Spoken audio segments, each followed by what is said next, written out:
Dear all, आज हम बीमारी को नहीं इंसान को समझने आए हैं। और जब भी बात हम मेंटल हेल्थ की करते हैं तो आप अगर पेशेंट को समझ लेते हैं, उसकी फीलिंग्स को समझते हैं, तो सबसे पहले ये जो समझ है, ये जो अंडरस्टैंडिंग है, वो दवा की तरह उसको लगती है। वैसे साइकोलॉजी सब्जेक्ट ऐसा है जिसमें लोगों का इंटरेस्ट रहता है, और मेरा ये पर्सनल मानना है कि साइकोलॉजी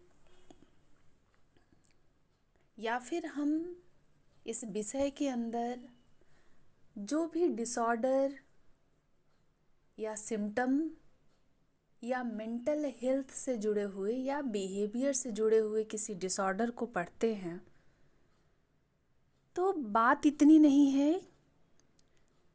कि बस किताबों को पढ़ लें। बात यहाँ है कि हमें इस विषय को, इस डिसिप्लिन को संवेदनशीलता के साथ पढ़ना चाहिए, क्योंकि मानसिक रोग को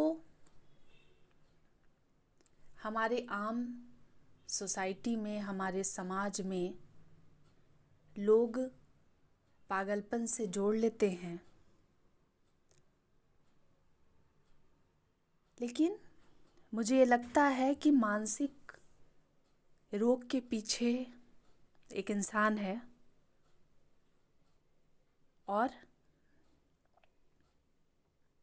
बीमार व्यक्ति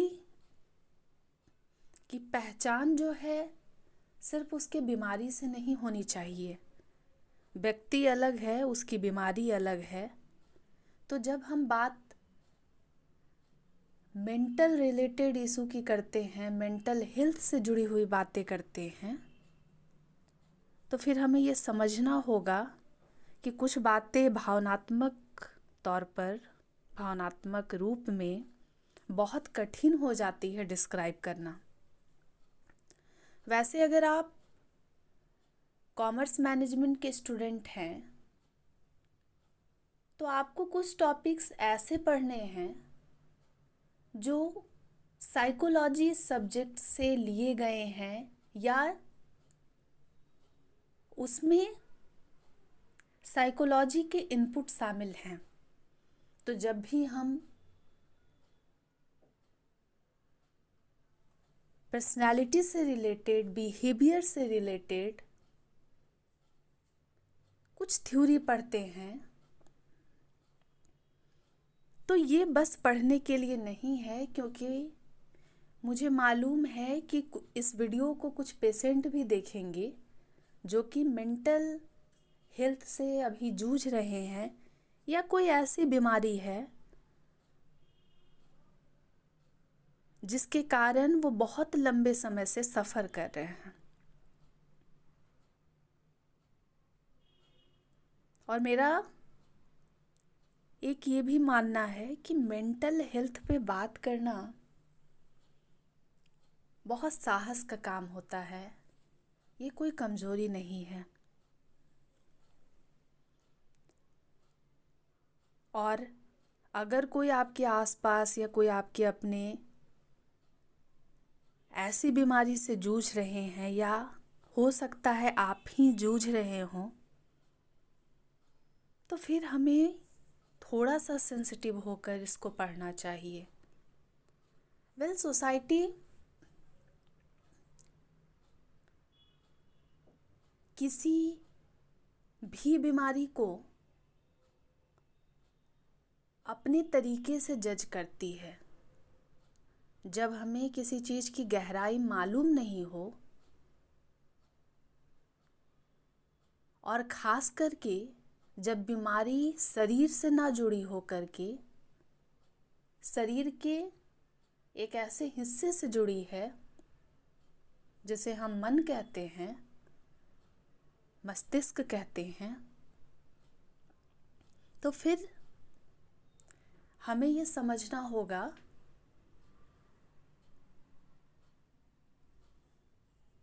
कि बहुत कठिन हो जाता है जब हम इसे सिर्फ विषय की तरह पढ़ते हैं। डियर ऑल, आज हम डिल्यूजन के बारे में समझेंगे, जिसे कहा जाता है वहम। वैसे जो डिल्यूजन टर्म है, डिल्यूजन खुद में एक डिसऑर्डर नहीं है, लेकिन कई ऐसे मेंटल डिसऑर्डर हैं, मानसिक समस्याएं हैं, जिसका प्रमुख सिम्टम, मेन सिम्टम जो है, मेन लक्षण जो है, वो डिल्यूजन है। डिल्यूजन किसी को भी हो सकता है, और ज़रूरी नहीं है कि जिन्हें डिल्यूजन होता है वो सभी किसी बड़े मेंटल डिसऑर्डर या मेंटल डिजीज से जूझ रहे हों।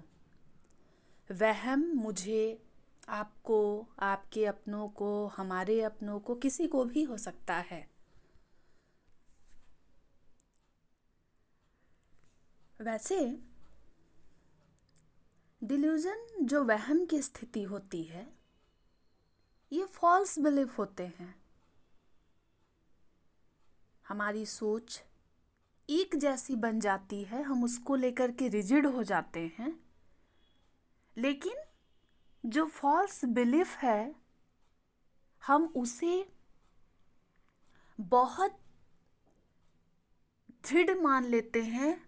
हमारी जो मान्यता, जो हमारी उस वक्त सोच होती है, हम उस पर टिक जाते हैं, अड़ जाते हैं। और ऐसे केस में अगर कुछ छोटी मोटी बातों के लिए कभी ऐसा वहम हो गया, जैसे जब आप किसी प्रकार के किसी डिसऑर्डर को पढ़ते हैं या साइकोलॉजिकल टर्म को समझते हैं, तो कुछ ऐसे डिसऑर्डर को आप पढ़ेंगे तो आपको लगेगा कि अरे ये तो मेरे साथ हो गया, या हम भी इसी के मरीज हैं। लेकिन समझना पड़ेगा कि कोई प्रॉब्लम, कोई डिसऑर्डर, कोई सिम्टम कब जाकर के बीमारी बनती है। साइकोलॉजी जैसे सब्जेक्ट में, और जब हम मैनेजमेंट में भी साइकोलॉजी के टर्म को समझ रहे हैं, तो वहाँ हर छोटी बड़ी बातों को नोटिस किया जाता है। जब साइकाइट्रिस्ट, कोई काउंसलर जब आपसे बातें कर रहा होता है, वो आपके हाव भाव से नोटिस कर लेता है कि आप खुद को कितना बचा रहे हैं और आप कितना खुद को दिखा रहे हैं। डिल्यूजन के केस में वैसे डिल्यूजन डिसऑर्डर नहीं है, किसी बड़े मेंटल डिसऑर्डर का वो लक्षण है। ये बहुत सारे टाइप के होते हैं। अब ऐसे केस में जो पेशेंट होता है, या वो इंडिविजुअल, वो व्यक्ति जो है, उसको आप लाख सबूत दे लेंगे और वो एविडेंस बहुत ठोस होगा, उसके बावजूद भी वो जो पेशेंट है या वो जो इंडिविजुअल है, वो अपनी बातों पर, अपने वहम पर, जो कि फॉल्स बिलीफ है, जो कि गलत है, वो उस पर अड़ा रहेगा। और ऐसे केसेस में आप ऐसा स्टेटमेंट भी नहीं दे सकते कि तुम बेकार की बातें कर रहे हो, ऐसा हो ही नहीं सकता है, क्योंकि मरीज जो है, जो इंडिविजुअल उस डिसऑर्डर से पीड़ित है, वो आपके एविडेंस पर यकीन ही नहीं करेगा, वो आपकी बातों में नहीं आएगा। तो तो किसी भी साइकोलॉजिस्ट के लिए, साइकाइट्रिस्ट के लिए, काउंसलर के लिए बहुत हार्ड हो जाता है कि जो थॉट का डिस्टॉर्शन हुआ है, जो मन में एक ठोस विचार आ गया है, जो वहम हो गया है, उसको ठीक करना, उसको रिपेयर करना।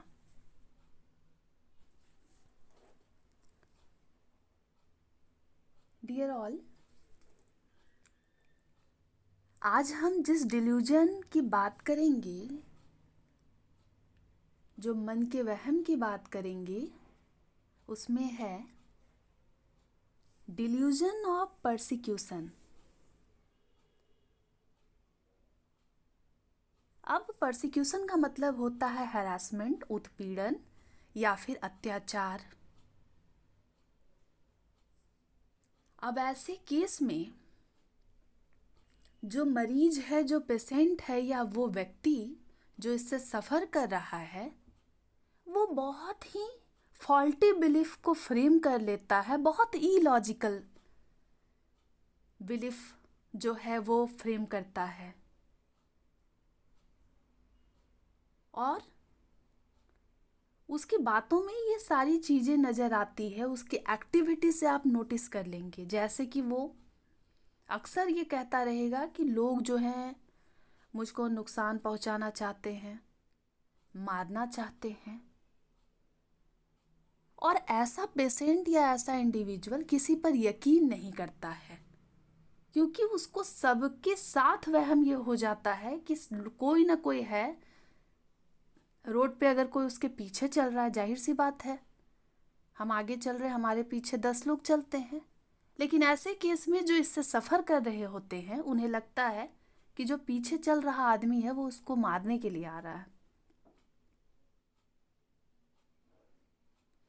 तो ये पूरी की पूरी तरीके से थॉट डिस्टॉर्शन का मामला बनता है। जो चीज़ बिल्कुल आम है कि दो लोग हो सकता है बातें कर रहे हों, आपके घर परिवार के हों, लेकिन जो इससे सफ़र कर रहा है, जो इस डिसऑर्डर से पीड़ित है, उसको लग रहा है कि दो लोग बातें कर रहे हैं तो उसको मारना चाहते हैं। तो ध्यान से सुनेंगे कि जो चीज़ बहुत आम है वही व्यक्ति को बहुत खतरनाक संकेत लगती है। जैसे कि ये भ्रम हो जाना कि घर वाले जो हैं मुझे मारने की कोशिश कर रहे हैं।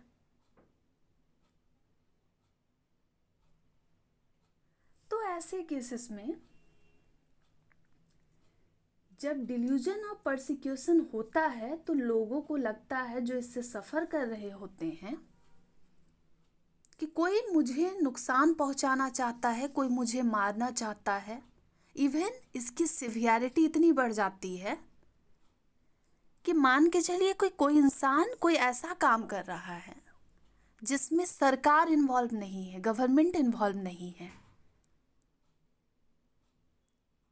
या किसी आम आदमी के लिए जो कि वैसे पेशे में नहीं है, वैसा प्रोफेशनल नहीं है जिसमें वो सीबीआई की बात हो जाए, या कोई आदमी एकदम सिंपल लाइफ जी रहा है, वो कोई नौकरी नहीं कर रहा है, कुछ नहीं कर रहा है, लेकिन अगर वो ऐसी बात करने लगे कि सरकार जो है वो मेरे खिलाफ जो है जासूस लगा दिया है, या कोई अगर उसे देखे तो उसे ये फीलिंग आए कि कोई मुझे मारने के लिए मेरी जासूसी कर रहा है, रोड में अगर कोई कार नज़र आ जाए तो उसे लगे कि कोई इंसान जो है उसका पीछा कर रहा है, वो उसको मार देगा, तो डिल्यूजन खुद में डिसऑर्डर नहीं होता है, लेकिन हाँ, कुछ बड़े मेंटल डिसऑर्डर का ये एक लक्षण होता है, ये संकेत होता है। ऐसा वहम सडनली नहीं आ जाता।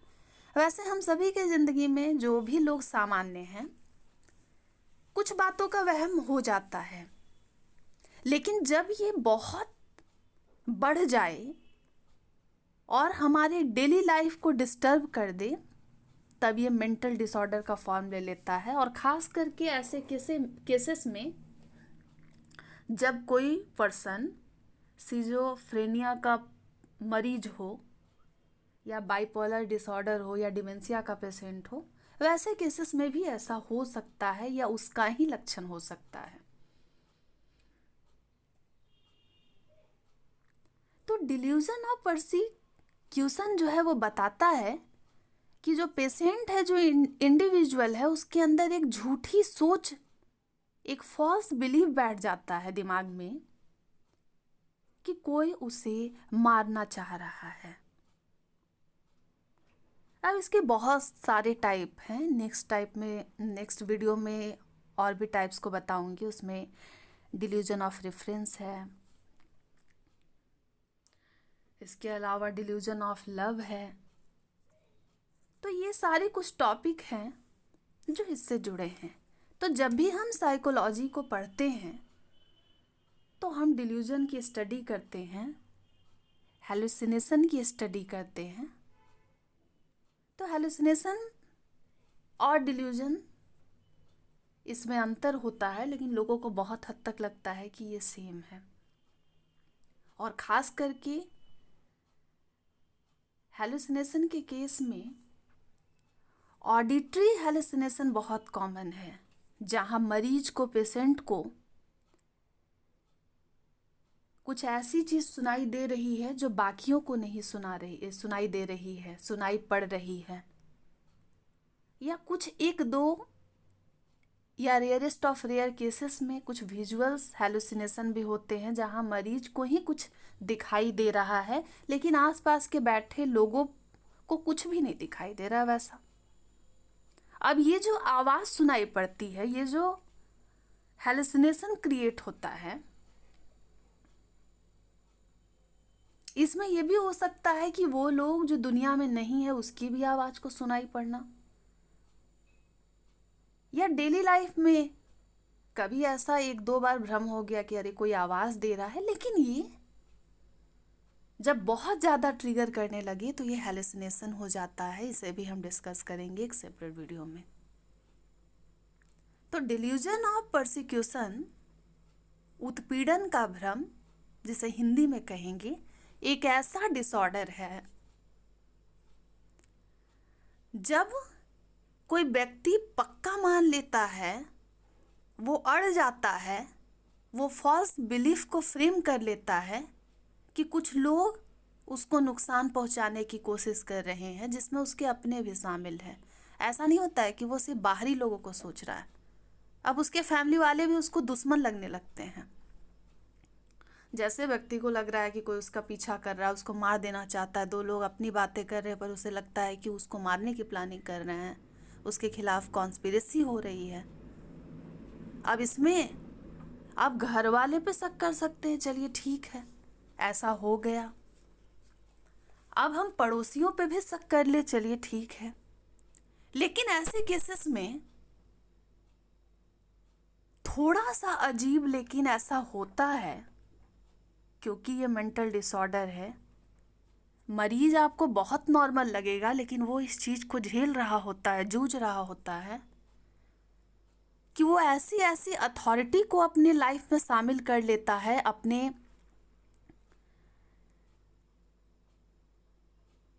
फॉल्स बिलीफ में, कि जिसका उससे आम जीवन में उसके लाइफ से कोई दूर दूर तक लिंक नहीं है। फॉर एग्जाम्पल कि सरकार उसके पीछे जासूस लगा दिया है, या सीबीआई उसका पीछा कर रही है, और हो सकता है कि वो पेशेंट से पढ़ाई कर रहा हो, वो किसी वैसे पोजीशन पे ना हो, पोस्ट पर ना हो। और ऐसे केस में होता क्या है कि जब पेशेंट रियलिटी से अलग हो जाता है, डिस्कनेक्ट करने लगता है, तो फिर आप उसको लाख चीज़ें समझा दें, आप सबूत दे दें, फिर भी पेशेंट नहीं मानता है।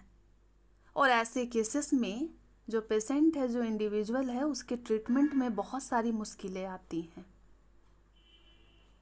जब काउंसलर उसकी काउंसलिंग करते हैं, साइकाइट्रिस्ट उनसे बातें करते हैं और उनसे पूछा जाता है कि कौन है जो तुमको मारना चाह रहा है, बताओ, हम उसे मारेंगे। तो वो मरीज जो है या वो इंडिविजुअल जो इससे सफ़र कर रहा होता है, तो वो किसी का डायरेक्ट नाम नहीं बता पाता। जैसे अगर हमारी दुश्मनी एक दूसरे से, हम नाम ले सकते हैं कि ये मेरा दुश्मन है, लेकिन ट्रीटमेंट के वक्त ये पता चल जाता है कि पेशेंट को डिल्यूजन ऑफ परसिक्यूशन है। क्योंकि एक बात ये भी इसमें है कि जो पेशेंट है या जो इंडिविजुअल है, उसकी बातों में कोई खास दम नहीं होता है। जैसे वो बोलेगा कि कुछ लोग मारना चाहते हैं, ये लोग हैं, वो लोग हैं, फिर बातों को बदलेगा जैसे सब लोग मारना चाहते हैं। और जब उससे पूछा जाएगा कुछ सबूत है, तो उसके पास एविडेंस नहीं होता है। इवन जब उस मरीज के परिवार वाले काउंसलर के पास, साइकाइट्रिस्ट के पास, किसी के पास ले जाना चाहते हैं उसको ट्रीटमेंट के लिए, तो उसको लगता है कि ये लोग जो हैं उसको मारने के लिए ले जा रहे हैं। और ऐसे में मरीज को तो डिफ़िकल्टी होती है, परिवार वाले भी सफ़र करते हैं। लेकिन बिहेवियरल थेरेपी से, कॉग्निटिव थेरेपी से, पेशेंट से बात करके, उसके लाइफ के पास्ट एक्सपीरियंसेस को सुन करके डॉक्टर फिर एक कंक्लूजन पर आते हैं, लेकिन कोई ठोस कारण नहीं है कि क्या वो रीज़न होंगे, क्या वो फैक्ट होंगे जिससे मरीज ऐसा कर रहा है। कई बार डिल्यूजन ऑफ परसिक्यूशन उन लोगों को भी हो जाता है जो बहुत ज़्यादा ऐसे नॉवेल को या ऐसे स्टोरीज को पढ़ने लगे या ऐसे सिनेमा को देखने लगे जिसमें कोई किसी का पीछा कर रहा है, कोई किसी को मार रहा है, जिसमें कॉन्स्पिरेसी चल रही है, तो उनको भी ये फीलिंग आने लगती है और वो धीरे धीरे फीलिंग एक डिसऑर्डर में, एक बीमारी का संकेत देने लगती है। या ऐसा भी हो सकता है कि कोई बच्चा जिसके चाइल्डहुड में उसका जो एक्सपीरियंस है वो अच्छा ना हो, उसने बहुत सारा ड्रामा देखा हो या वो बहुत कुछ सफ़र किया हो, उनके साथ भी हो सकता है। लेकिन कोई एक कारण नहीं है जिसके कारण डिल्यूजन ऑफ परसिक्यूशन होता है। तो उस फॉल्टी बिलीफ को, वो इलॉजिकल बिलीफ को, जो कि मन का वहम है, जो सच नहीं है, उसको कंट्रोल करना थेरेपी से बहुत लंबे वक्त तक दवाएं चलती है। क्योंकि व्यक्ति को किसी पर यकीन नहीं हो रहा है तो वो दवाओं को लेना भी नहीं चाहेगा।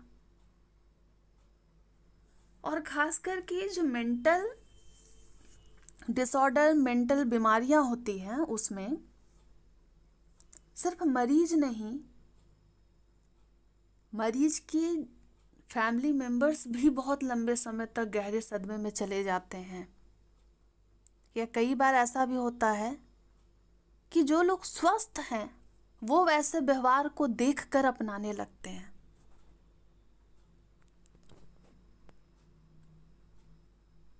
तो डिल्यूजन जो है एक वहम होता है, जिसमें डिल्यूजन ऑफ परसिक्यूशन एक टाइप है, अभी हम ये पढ़ रहे हैं, जिसमें आदमी को लग रहा है कि उसका कोई पीछा कर रहा है, कोई उसको मारना चाह रहा है, लोग उसका नुकसान पहुंचाना चाह रहे हैं, सरकार उसके पीछे लगी है, सीबीआई उसके पीछे लगी हुई है, कोई मेरा जासूस है। वो अपने लोगों को भी दुश्मन मान लेता है और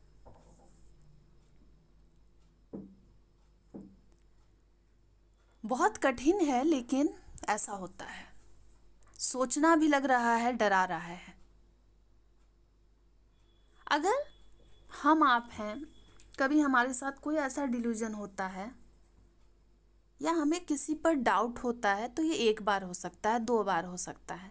लेकिन ऐसे डिसऑर्डर में जब आदमी का जो डेली लाइफ है, अगर वो उससे प्रभावित हो रहा है, 24 घंटा है, उसमें 8 घंटा 10 घंटा यही हाल रह रहा है, तो फिर तो टफ है।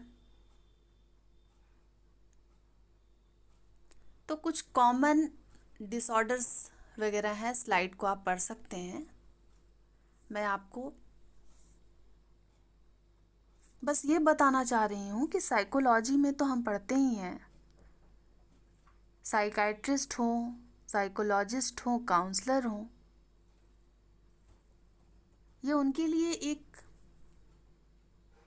बहुत बड़ी पहेली हो जाती है कि कोई इंसान बहुत नॉर्मल सा दिख रहा है लेकिन वो इस तरीके की चीज़ों से जूझ रहा है, और उसको फिर थेरेपी देना।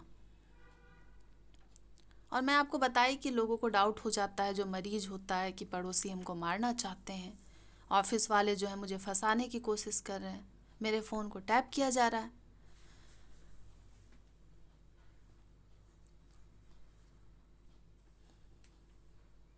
अब ऐसे केसेस में अगर आप व्यक्ति को डांटते हैं कि अरे ऐसा नहीं हो रहा है, हम लोग तो तुम्हारे अपने हैं, तुमको क्यों मारना चाहेंगे, तो फिर जो पेशेंट है या वो इंडिविजुअल बहुत एग्रेसिव हो जाता है। बार बार वो अपने आगे पीछे रोड पर चल रहा है तो देखते चल रहा है, कोई कुछ बात कर रहा है तो उसको शक से देख रहा है कि ये तो मुझे मारने की प्लानिंग कर रहा है। या घर आना, बाहर से घर आना, घर में तुरंत दरवाजे लगाने लगना, रूम को चेक करने लगना, बार बार उसको सुरक्षा की चिंता होने लगती है। और ऐसी स्थिति में लोग तो दूर उनसे चले जाते हैं, वो लोग भी लोगों से दूरी बनाते हैं क्योंकि उनको शक होता है कि वो मुझे मार देंगे। और दो टर्म है,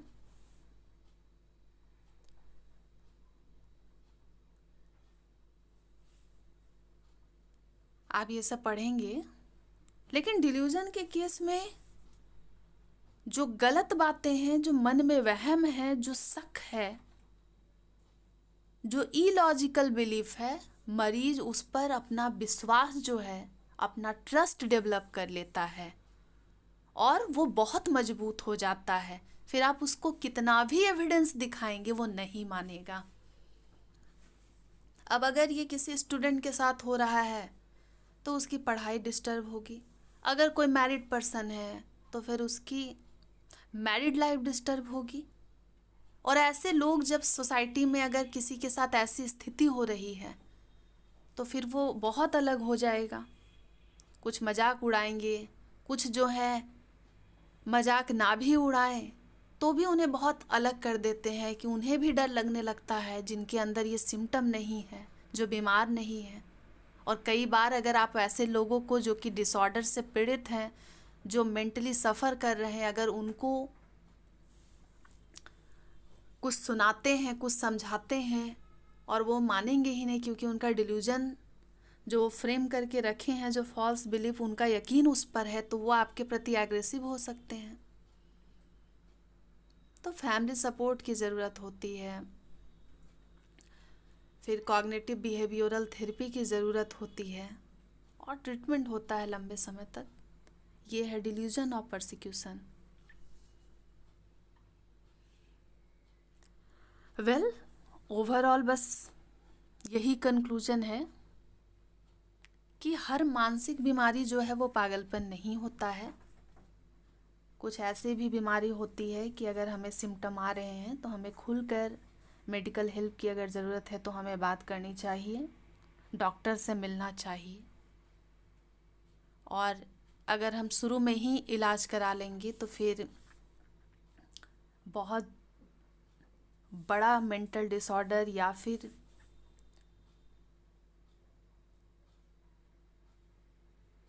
बहुत बड़ी परेशानी नहीं होगी। तो टॉपिक ये रहा, डिल्यूजन ऑफ परसिक्यूशन। और भी इसके बहुत सारे टाइप हैं, धीरे धीरे करके हम और भी पढ़ेंगे। आज के लिए इतना ही। वैसे ज़रूर बताइएगा कॉन्सेप्ट आपको समझ आया कि नहीं।